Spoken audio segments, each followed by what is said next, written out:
We're continuing to track a Category 5 monster hurricane. It's barreling towards Hawaii today. People living on the island are bracing for possible catastrophic winds, also heavy rain and flash flooding. And watches and warnings are in effect pretty much across the region. This could be the first hurricane to make landfall in Hawaii in nearly 3 decades. So CBS News weather producer David Parkinson is tracking the storm's path, joining me now. Okay, so let's talk about this. Where is Lane now, and what are the conditions like?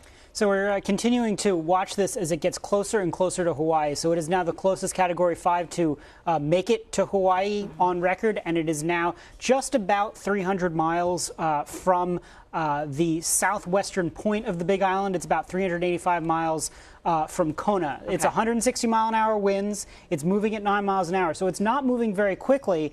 And that's the big concern, is that as it doesn't move quickly, we're likely to see lots of rain. So when we take a look at the big breakdown and we go at the hurricane track here, you'll see over the next 2 or 3 days even, the winds will back down just a little bit. So it's a Category 3 as it passes the Big Island down to a Category 2, and then it's a Category 1 as it makes that turn closer to Oahu and Kauai. The thing that's really important to note is follow the cone, don't follow the center line. So if you're in that cone, you need to be on alert. Here's the thing, Big Island out of the cone, and yet still, this is the sort of rainfall map. There's 2 feet of rain possible in places like Hilo, down to Pahoa, where they had the volcano eruption, which is the last thing they need, on down to Ocean View and that southern point there. Up to 18 inches of rain on Maui now. So that's predominantly on the eastern end of Maui, where fortunately not that many people live.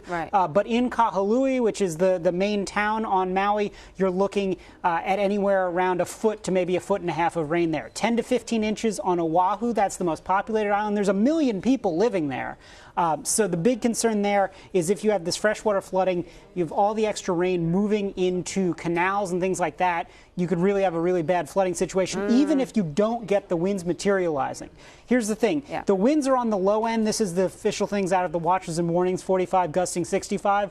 But they're saying it's possible they could get to 110 if the storm takes a closer path to the islands. So that's why we need to be really careful. So the last hurricane that was sort of a near miss was Hector. Right. So how is this different than Hector? Is it just that it's larger? It's already much closer than Hector. So, I mean, that's the key thing to note on that one. But here's the thing that everybody needs to know, that if you're on Hawaii, the only other storm that has made landfall is Iniki, and that was in '92.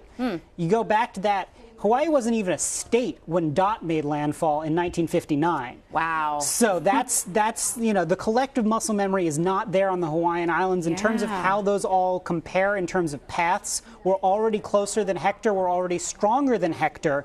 You can see on the map right here. But here was Iniki, here was Dot. Those 2 ones both made landfall in Kauai. So this storm potentially going to make that left turn, avoid that landfall, but it could take a similar path or a path into Oahu, and Oahu has never taken a direct landfall. Okay, so you're living in Hawaii right now. What are you supposed to be doing to prepare for this? Well, hopefully you're prepared, because from what I've seen on social media, the Costco in Oahu is already out of water. The spam is running low.